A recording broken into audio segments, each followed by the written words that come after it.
კიდევ ერთხელ მოგესალმებით, განვაგრძობთ მაუწყებლობას სტუდია ნომერი 8 შემოგერთეთ. პირდაპირ ეთერში გაიცემის ამ ნაწილში კი გვსტუმრობს ანალიტიკოსი ლევან ლორთქიფანიძე. მოგესალმებით, ბატონ ლევან, მადლობა გაიცემაში მონაწილეობისთვის და ბუნებრივია დღევანდელ თემას ვიწყებთ იმით, რომ 1 წელი გავიდა კობახიძის ცნობილი განცხადებიდან, როდესაც მან ღიად და საჯაროდ გააკეთა განცხადება იმის თაობაზე, რომ ევროკავშირისკენ მიმავალ გზაზე საქართველოს უნდა დაპაუზებულიყო. რა გზა გავიარეთ ამ 1 წლის განმავლობაში, როგორია თქვენი შეფასებები? საშინელი გზა გავიარეთ. ამ 1 წლის განმავლობაში ყველაფერი ნახა ჩვენმა საზოგადოებამ. ჩვენ ნახეთ თქვათ დაკავებული დევნილი 72 წლის, მხოლოდ იმიტომ რომ ტროტუარიდან ქუჩაზე გადადგა ფეხი. ხო შეიძლება რომ თქვათ ადმინისტრაციული ჯარიმა გამოუწერო, არა, ციხეში ჩააგდეს მოხუცი ქალბატონი, რომელსაც მე 2 ლარნახევარი დაულუქეს. ამ 1 წელიწადში ვნახეთ ჩვენ არნახული შეურაცხყოფა ადამიანების. ხო იქნებოდა ეს ქუჩაში, სოციალურ ქსელში.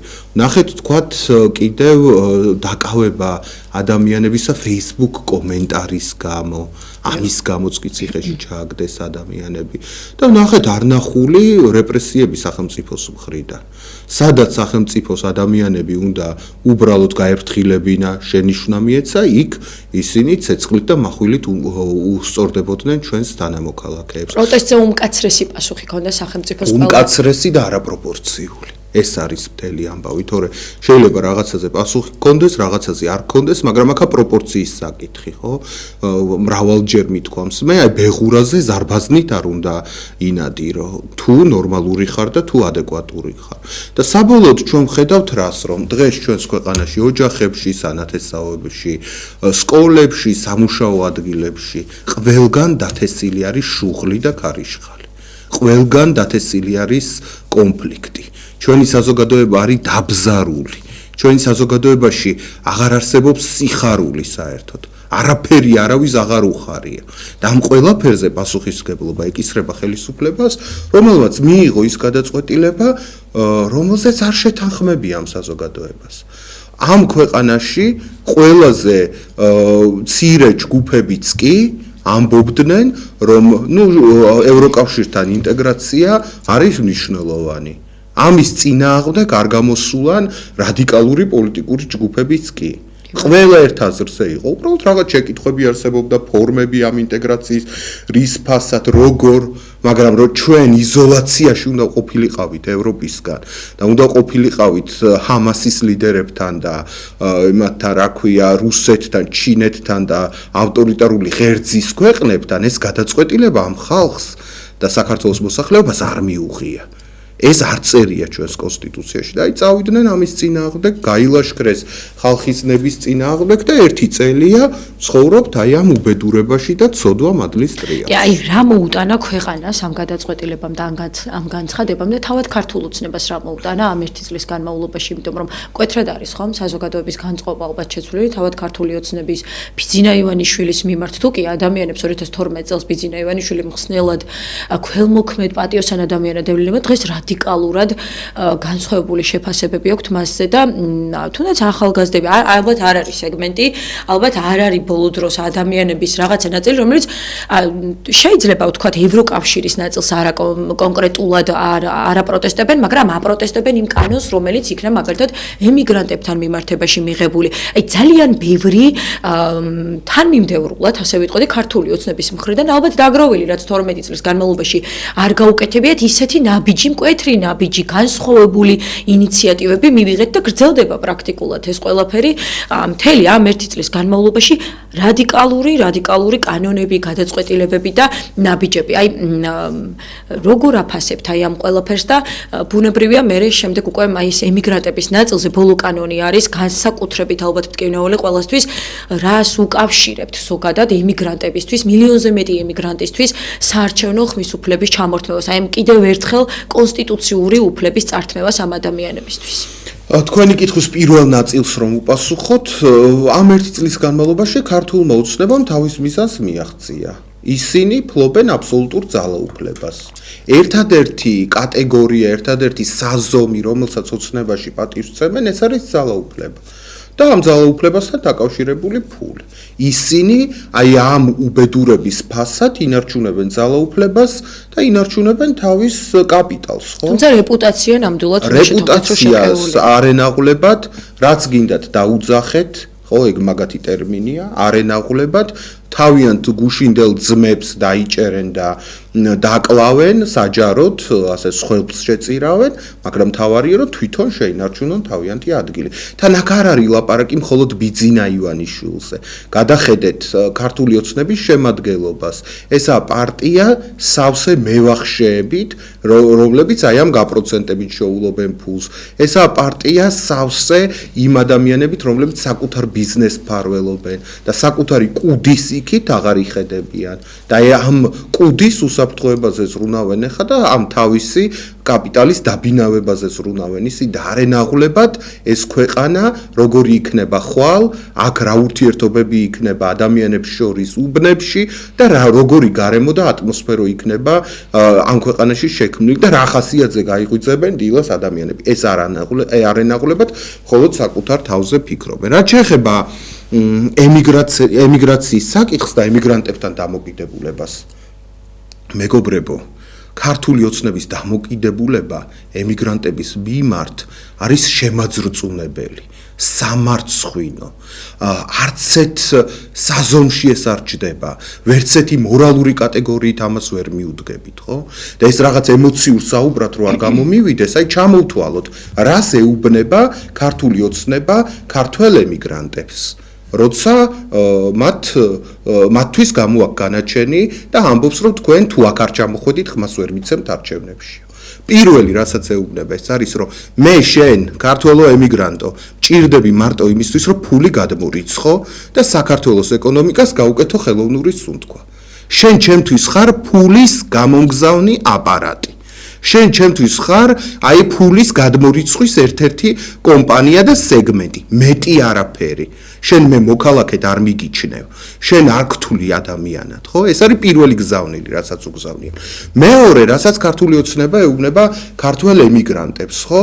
ეს არის აი მამალი ტყუილი, ხო? რასაც ამბობენ ქართული ოცნების წარმომადგენლები, რომ თურმე ეკონომიკა აყვავდა საქართველოში, თურმე წინ მივდივართ, თურმე სიღარიბე დაძლეულია, თურმე სოციალურად და უცველთა რაოდენობა შემცირდა, თურმე სამუშაო ადგილებით სავსე არის ეს ქვეყანა და ეს ემიგრანტები არიან ადამიანები, რომელთაც არ უყვართ ეს ქვეყანა, დიდ პატივს არცემენ ამ ქვეყანას, ურჩევნიათ გარეთ ყოფნა და ამიტომ დარჩენილები არიან საფრანგეთში და არ ბრუნდებიან. აქ თუ უნდა არჩევნებში მონაწილეობის მიღება. მიღება. თითქოს აქ ისეთი გარემოა, რომ ნებისმიერ დროს ჩამობრძანდები და აქ მოხვალ და გააკეთებ ყველაფერს. შემდეგ აი დაცინვა ემიგრანტების, აი მე პირადად ვიცნობ ემიგრანტებს, რომელთაც შობლები დაეხოცათ, დაძმები დაეხოცათ, მეუღლეები დაეხოცათ, მაგრამ აქ ვერ ჩამოვიდნენ, იმიტომ რომ ეშინოდათ რომ სამუშაო ადგილს დაკარგავდნენ, ეშინოდათ რომ უკან დაბრუნების უფლებას დაკარგავდნენ. უნდათ აქ ყოფნა ყველაზე დიდი ტკივილისა და სიხარულის დროსაც კი ვერ მოახერხეს აქ ყოფნა, იმიტომ რომ ამის შესაძლებლობა ჩვენს ემიგრანტებს არ აქვს, რომელთა ნაწილი არალეგალურად იმყოფება იქ. ამი ქართული ოცნება მათ ეუბნება, რომ ვერ ჩამოხვედი მშობლების გასვენებაში, არჩევნებზე ჩამოდი და არჩევნებისთვის გადადე ყველაფერი. ხო, ეხლა ნიუ-იორკიდან თბილისში რო ჩამოფრინდა, რამდენიმე $1000 გინდა. წინ და უკან მგზავრობისთვის და აქ არჩევნების გამო თურმე უნდა გადმოლახო ოკეანე და უკან დაბრუნდე, თითქოს ეს არაფერი არ არის და თითქოს ეს ჩვეულებრივად ხდება. კიდევ რას ეუბნება, იცით, ემიგრანტებს ქართული ოცნება, რომ ჩვენ ხო თანამედროვე ტექნოლოგიების ეპოქაში ვცხოვრობთ. ხო ესეთ წინწასული კაცობრიობის მილიონწლიან ისტორიაში არასდროს არ ყოფილა ტექნიკა, ხო? ხელოვნური ინტელექტის ეპოქაში ვცხოვრობთ და ადამიანებს, ემიგრანტებს რამდენიმე ტელევიზორი უდგათ სახლში, რომ სხვადასხვა წყაროდან მიიღონ ინფორმაციები და სოციალური ქსელების ეპოქაა და ასე შემდეგ. ანუ ინფორმაციაზე წვდომა ესეთი ადვილი არასდროს არ ყოფილა. და ქართული ოცნება მიიჩნევს, რომ ქართველი ემიგრანტები არიან გონება ჩამორჩენილები და რადგან სხვაგან ცხოვრობენ, რაც არ უნდა წაიკითხო, რასაც არ უნდა უყურონ, ისინი ვერ მიხვდებიან საქართველოში რა ხდება. წინ მიდის ეს ქვეყანა, თუ უკან მიდის ეს ქვეყანა, ხო? აი ესეც ძალიან ცინიკური დამოკიდებულება და რაც მთავარია, ხო იცით, carte blanche რომ იცემ ხოლმე შენს ექსპერტებს, დაქირავებულ მოლაპარაკეთავებს, უშიშროებიდან საჯარო სივრცეში გამოგდებულ ადამიანებს, ხო? აი იმათ ხანდახან ზედმეტი მოუვათ ხოლმე. აი ერთ-ერთი ის იყო, რა ქვია, ანალიტიკოსი დამავიწყდა მისი სახელი და გვარი, გავიხსენებ, მე ჩავიხედები თუ გნებავთ, რომელმაც თქვა კუბოები დაამადლა ქართველ ემიგრანტებს და უთხრა, რომ აიო თქვენო გადასახადებს რო იხდითო უცხო ქვეყნის მთავრობებშიო და უცხო ქვეყნის ბიუჯეტშიო, მერე თქვენი შთამომავლებიო მოდიანო საელჩოებთანო და აკითხოვენო გადმოსვენების ხარჯების ანაზღაურებას. ანუ მაინც და მაინც გადასახადი უნდა გადაიხადონ საქართველოს ბიუჯეტში ემიგრანტებმა, რომ შენ ცინკის კუბო გადაუგდო ადამიანს და საკუთარ სამშობლოში ჩამოასვენო, ის არ კმარა, რომ ათობით ადამიანს არჩენენ აქ, სახლებს აშენებენ აქ და უამრავი აი იმ ეკონომიკური საქმიანობით, რომელიც ხორციელდება, იქიდან გამოგზავნილი ფულით კიდე გადასახადები შედის ჩვენს ბიუჯეტში და პირდაპირ ინვესტიციებზე ხანდახან მეტია ხოლმე გადმორიცხვები. ეგ არაფერს არ ნიშნავს, მაინც და მაინც ის 20% უნდა გადაიხადოს მიგრანტმა თან ლიზა.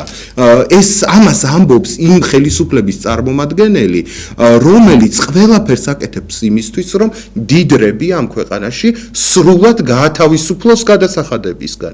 თქვენ გახსოვთ ალბათ სპეციალური კანონი მიიღო საქართველოს პარლამენტმა იმისთვის, რომ მილიარდერებმა თავიანთი რაღაცა ნახატები, პიკასოები და ველასკესები შემოიტანონ აქ და აი ამ მილიონობით დოლარის ღირებულების ხელოვნების ნიმუშებში ფული არ გადაიხადონ. ანუ ისინი პირდაპირ ეუბნებიან ადამიანებს, რომ აი შენ ემიგრანტი რო ხარ, გაგატყავებ და გადასახადს თუ არ იხდი, ხმას არ მიგაცემინებ, მაგრამ აი მილიარდერს თავის ფუფუნების საგანში და ხელოვნების ნიმუში კაპიკს არ გადავახდევინებ, რომ აქ შემოიტანონ. აი ესეთი უსამართლოა დამოკიდებულება და ეს კეთდება ძალიან მარტივი მიზეზის გამო. რომ რა თქმა უნდა ქართველი ემიგრანტები აქტიურები არ არიან ხოლმე საარჩევნო პროცესში, მაგრამ ბოლო კენჭისყრებმა აჩვენა, რომ როდესაც მათ დაინახეს ეს საბედისწერო არჩევანი, ადამიანები ჩასხდნენ მატარებლებში, ჩასხდნენ თვითმფრინავებში, მივიდნენ იმ ქვეყნების დედაქალაქებში, სადაც ცხოვრობდნენ და ხმა მიცეს ავტორიტარიზმის წინააღმდეგ და საქართველოსსა და ევროპას შორის ხიდის ჩატეხვის წინააღმდეგ. და ეს რაოდენობა გაიზრდება და ამის ეშინია დღეს ქართულ ოცნებას და რაც მთავარია, ძვირფასო მეგობრებო, კარგად დაიმახსოვრეთ, ქართული ოცნება ყოველ დღე ემზადება იმისთვის, რომ თავისი ძალაუფლება სამუდამოდ გაიხანგრძლივოს. ისინი დღესვე ემზადებიან უკვე მომავალი არჩევნებისთვის, იმის შემდგომი არჩევნებისთვის და უნდათ რომ შექმნან საქართველოსგან ერთგვაროვანი საარჩევნო მასა, რომელიც მაინც და მაინც და ნებისმიერ შემთხვევაში მიცემს ქართულ ოცნებას ხმას. ანუ ისინი წინასწარ აშენებენ იმ შენობას, რომელშიც ეს ავტორიტარიზმი ძალიან დიდხანს და ძალიან მშვიდად იქნება. ბატონო განსაკუთრებულად მტკივნეულია ეს ემიგრანტების საკითხი და მუდმივად ყველა სტუმართან ვსაუბრობ, იმიტომ რომ ალბათ არ არსებობს საქართველოში ოჯახი, რომელსაც ემიგრაციაში არ ყავს ოჯახის წევრი. ასევე არის ჩემ შემთხვევაშიც მშობლები და მყავს ემიგრაციაში და აბსოლუტურად წარმოუდგენელია ჩემთვის ამ ადამიანებს, რატო აყენებს სახელმწიფო ასეთ მდგომარეობაში. მე პირადად როგორც ერთი ამ ადამიანების წარმომადგენელი ოჯახის წევრი შეურაცხყოფილი ვარ სახელმწიფოს აი ამ მიდგომით, აი ამ დამოკიდებულებით ემიგრანტების მიმართ და ძალიან დიდი ბოდიში, მაგრამ ჩვენი ემიგრანტი ოჯახის წევრები იქ ბიუჯეტიდან არიღებენ თანხებს, ბიუჯეტს არ ძარცვავენ და აი ამ ნაძარცვი ფულით სახლებს არ ყიდულობენ და მილიონერები არ ხდებიან და უმძიმესი შრომით უწევთ ოჯახების რჩენა და აქ სახლების შეძენა რაღაცა მიზნებისთვის არიან წასულები. ამიტომ ძალიან დიდი სილის გაწნა ეს ყველა ემიგრანტისთვის დღეს 17 ევროპული ქვეყნის ასე ვთქვათ ემიგრაცია იკრიბება იმისთვის, რომ საკუთარი პასუხი უთხრან საქართველოს ხელისუფლებას, გააპროტესტებენ იმ გადაწყვეტილებას, რომლითაც მილიონზე მეტ ემიგრანტს უარი უთხრა ქართულმა ოცნებამ არჩევნებში მონაწილეობაზე და იმედი დავიტოვოთ, რომ მართლაც რაღაცნაირად ეს მოცემულობა აუცილებლად შეიცვლება. იცით, აი მაგალითად მე ძალიან კარგად ვიცნობ ჩერქეს ხალხს და მათ საქმიანობას და ჩერქეზებს აქვთ ესეთი ტერმინი გარე ჩერქეზეთი. პირიქითა ჩერქეზეთი. ანუ დღეს ისინი ძალიან ცოტანი არიან, მძიმე დღეში არიან იმ ქვეყანაში, სადაც ცხოვრობენ, სადაც მათი ფუძეა, მაგრამ მიუხედავად ამისა ცდილობენ, რომ მთელ მსოფლიოში მიმოფანტული ჩერქეზები იქნებიან ესენი იორდანიაში, თურქეთში, თუ ავსტრალიაში, ნებისმიერ ქვეყანაში შეკრიბონ და მათი ძალა გამოიყენონ თავიანთი ენის და კულტურის გადარჩენაში. ანუ პირიქით უნდა ხდებოდეს, ხო? ქვეყანა ყველაფერს უნდა აკეთებდეს იმისთვის, რომ მთელ მსოფლიოში მიმოფანტული ქართველებისგან შექმნას დიასპორული ორგანიზაციები, ამ ორგანიზაციების ქსელი და ძლიერ პოლიტიკურ მოთამაშედ აქციოს ქართული ემიგრაცია. ისევე როგორც თქვათ, ჩვენი მეზობელი ხალხის სომხური დიასპორა არის ქცეული. ცხადია მათ გაცილებით უფრო დიდი ისტორია აქვს და დიდი რაოდენობით არიან სხვადასხვა ქვეყნებში წარმოდგენილნი, მაგრამ აი მუშაობენ ამაზე, ხო? აი სომხებმა იმასაც კი მიაღწიეს ცოტა ხნის წინ, რომ დიდი სომეხი სოციალისტები, რომლებიც ჩართულნი იყვნენ ანტიფაშისტურ საქმიანობაში, საპატიო სასაფლაოებზე გადაასვენებინეს იქ საფრანგეთში, ხო და პრეზიდენტები ესწრებოდნენ ამას და ანუ თავიანთი დიასპორის წარმომადგენლების როლს ცალკე გამოკვეთავენ, მეხსიერებას ქმნიან ამისას ევროპის თუ სხვა ქვეყნებში, რომ ჩვენ აქ ვართ ამ ქვეყნის შვილები, მაგრამ თან ჩვენ ისტორიულ სამშობლოს ვეხმარებით. ან ჩვენ აქ ვართ, მუშაობთ ამ ქვეყნისთვის, მაგრამ ვართ ჩვენი ისტორიული სამშობლოს მოქალაქეები და მას ვაძლიერებთ. ასე რომ აი ესა უკუღმართი მიდგომა, აი პირიქით, რომ რაც შეიძლება მეტად იზოლაციაში აღმოჩნდნენ, ხო? ყველა ნორმალური ორგანიზაციისგან ხო განაპირდნენ ისინი, რაც მთელ მსოფლიოში არსებობს. არსად ხო მაგათ აღარ ეძახიან გარდა მისი, რა ქვია, ჩამორჩენილ ზოგიერთ შორეულ ქვეყანაში, ხო? და ეხლა უკვე საკუთარი ხალხისგანაც ცდილობენ იზოლირებას და მარტო დარჩენას.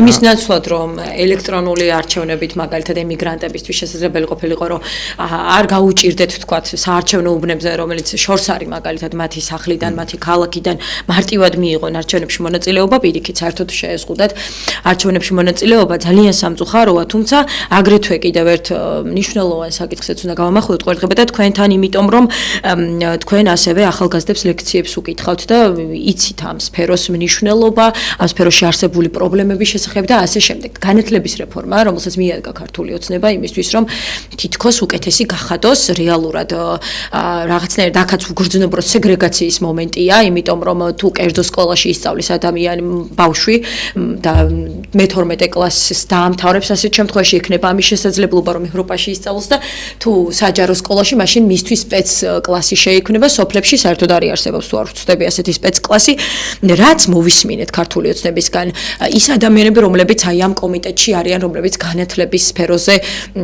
იმუშავებენ მაგალითად და მათი კომპეტენცია თავად განათლების მიმართულებით. როგორ უყურებთ აი ამ რეფორმას, რომელიც დაიწყო ქართულმა ოცნებამ, რისკენ არის მომართული?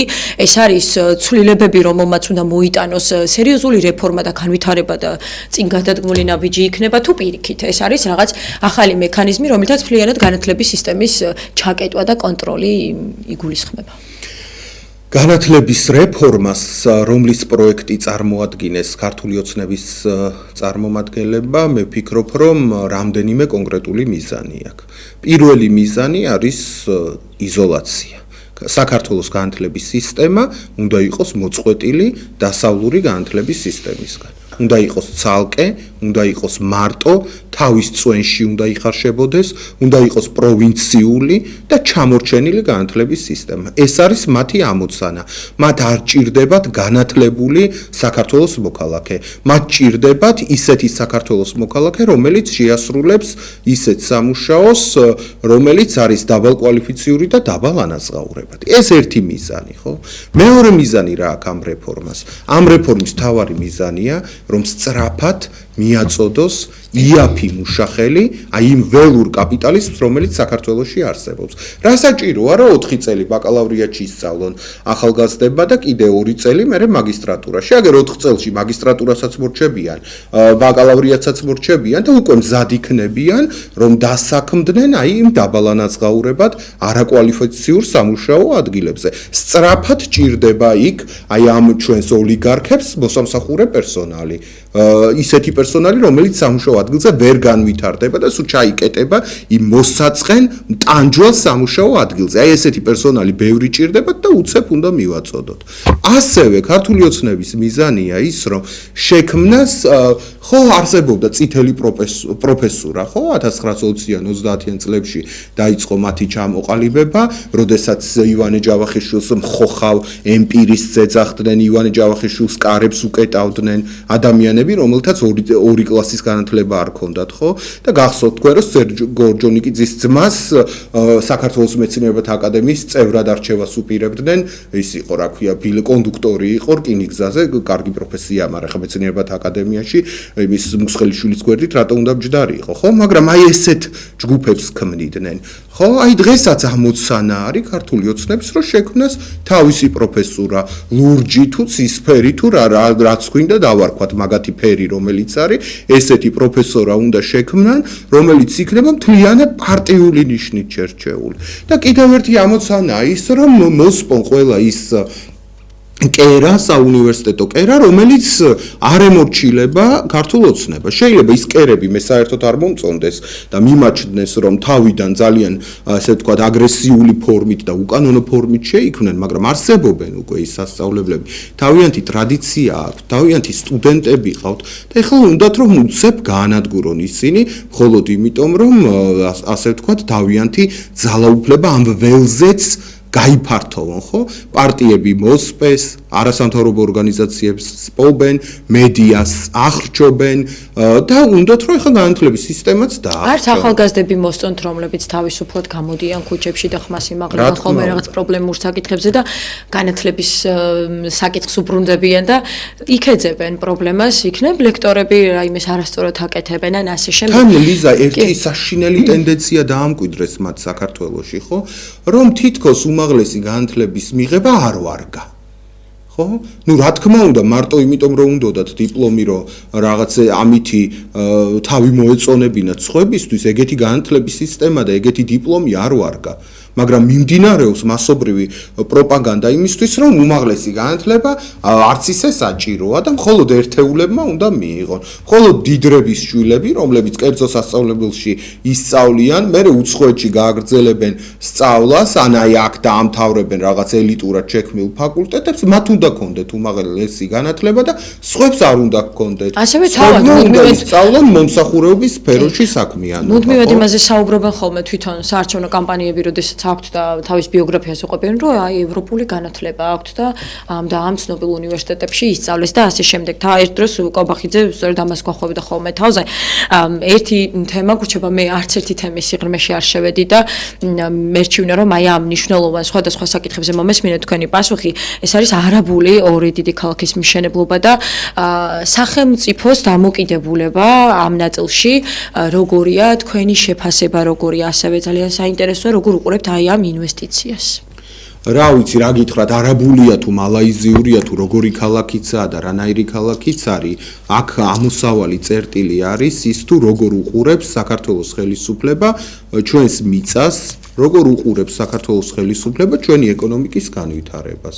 კიდევ ერთხელ ვიმეორებ, რომ ქართულ ოცნებას არაფერი სერიოზულის გაკეთება ჩვენს ეკონომიკაში არ შეუძლიათ. მათ შეუძლიათ მარტო ის, რომ გაყიდონ მდინარე, დააგუბონ ის მდინარის ხეობა, ააფეთქონ მთა, გამოჩიჩქნონ რომელიღაცა ქალაქების ძირი, დაანგრიონ სოფელი შუქუთი, გაყიდონ მიწები, გადააკეთონ დაცული ტერიტორიების საზღვრები, ზღვის სანაპირო გადასცენ ვიღაც ინვესტორ კომპანიებს და აი ამ რაღაც აღებმიცემობით, გაყიდვით, განადგურებით, რესურსების მაქსიმალური ათვისებით ფული მოიგონ და ეს ფული ისევ თავიანთ ვიწრო წრეში 1% შორის, მოსახლეობის 1% შორის გადაანაწილონ, ხო? არც ერთი ეს პროექტი, რაც განუხორციელებია ქართულ ოცნებას, არც ეს იქნებოდა ნამახვან ჰესის პროექტი, რომლის განხორციელება უნდოდა და კოზინაცარში ჩაუვარდათ, იქნება ეს Eagle Hills-ის პროექტი, ეგრეთ წოდებული არაბული ინვესტიცია, არ ემსახურება ამ ქვეყნის განვითარებას.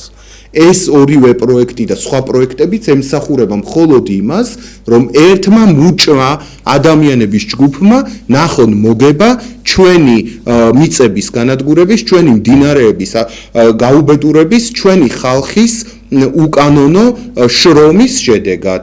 და ადამიანების შრომის უკანონო გამოყენების შედეგად. არაფერი იქ სიკეთე არ დევს და საქართველოს არ ჭირდება ახალი ქალაქები, მდიდართა ქალაქები. საქართველოს ჭირდება ახალი ქალაქები, სადაც ადამიანები შეძლებენ იაფად შეიძინონ ბინა, კონდეთ თავიანთი სამოსახლო ოჯახები შექმნენ, გამრავლდნენ, ბედნიერები იყვნენ და კარგად იყვნენ. ესეთი სახლები გჭირდება და კომუნალური და სოციალური ბინაჩვენებლობა გჭირდება ჩვენ და არა მდიდართა ქალაქები 1000 რჯულის, თუნდაც ქართველები იყვნენ რაღა პრივილეგირებული ჯგუფებისთვის. ბატონო, უღრმესი მადლობა გადაცემაში მონაწილეობისთვის, გადაცემის ამ ნაწილისთვის განკუთვნილი დრო მოიწურა. ანალიტიკოსი ლევან ლორთქიფანიძე გსტუმრობ და არ გადაართოთ რამდენიმე წუთში დავუბრუნდებით გადაცემის მეორე ნაწილით.